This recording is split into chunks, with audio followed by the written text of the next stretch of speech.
Reflections of the Damned. In a remote village nestled at the edge of an ancient and mist-shrouded forest, there stood a peculiar shop without a name or sign. It offered an array of antiques, each more peculiar than the last.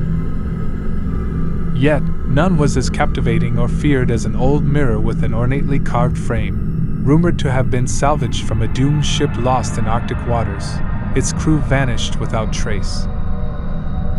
Miraya, a local artist drawn to the obscure and eerie, found herself lured to the shop by whispered tales of the mirror's sinister allure. On a gloomy afternoon, with clouds heavy and threatening rain, she entered the shop, immediately transfixed by the mirror. Its frame was a masterwork of carvings depicting flames and twisted figures that seemed to writhe under her gaze.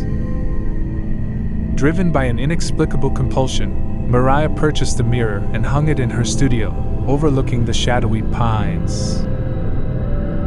That night, as the village succumbed to a profound silence, the mirror began to reveal its true nature. Initially, the reflection merely echoed her studio, a quiet, serene space filled with her art. However, as Miraya watched, transfixed, the reflected room darkened, the walls beginning to seep a thick, dark substance, while her artworks twisted into grotesque renditions of sorrow and horror. Frozen in horror, yet unable to look away, Miraya witnessed her reflection slowly turning to face her directly. But the eyes that met hers were not her own. They were deeper, blacker, filled with a malevolent gleam. The reflection grinned, revealing a chilling, distorted smile, then spoke in a voice that resonated from the deepest abyss. "Thank you for releasing me." From that night onward, Miraya's existence became a waking nightmare. By day, she lived a normal life, painting, meeting friends, and walking through the serene paths of the area. But each night, the mirror dragged her into a shadowy reflection of her studio, where she endured horrors that warped her spirit. Night after night, the mirror forced Miraya to confront sinister versions of her fears and memories, each reflection darker and more terrifying than the last. By day, the village remained a bastion of light and life. By night, through the mirror, it transformed into a realm of nightmares. Unable to endure the torment, Miraya resolved to destroy the mirror.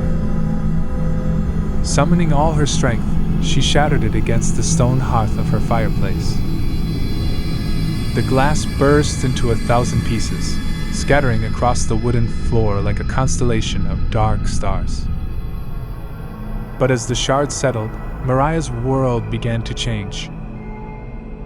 The atmosphere thickened, the walls of her home began to bleed a viscous, dark fluid, and her artworks contorted into horrific visages. Under the light of day, her surroundings morphed into the ghastly reflection she thought she had escaped. The malign force within the mirror had not been contained. It had been unleashed. As darkness enveloped her home and the once familiar paths of the hollow, Miraya's reality twisted even more. The air grew oppressive, filled with a palpable dread, and the walls of her home pulsed as if the building itself had taken on a monstrous living form. Her paintings crawled out of their frames, their grotesque limbs scraping against the floor, their whispers filling the air with promises of unspeakable torment. Miraya, driven to the brink of madness, found herself trapped in an endless loop of nightmarish visions. Each time she closed her eyes, hoping for escape or even the sweet release of death, she instead witnessed the residents turning one by one into reflections of their darkest selves. Her friends and neighbors wandered aimlessly, their eyes empty, their mouths agape in silent screams as the town itself seemed to devour them. Thank you for watching. Please give us a thumbs up, subscribe, and smash the bell icon for more.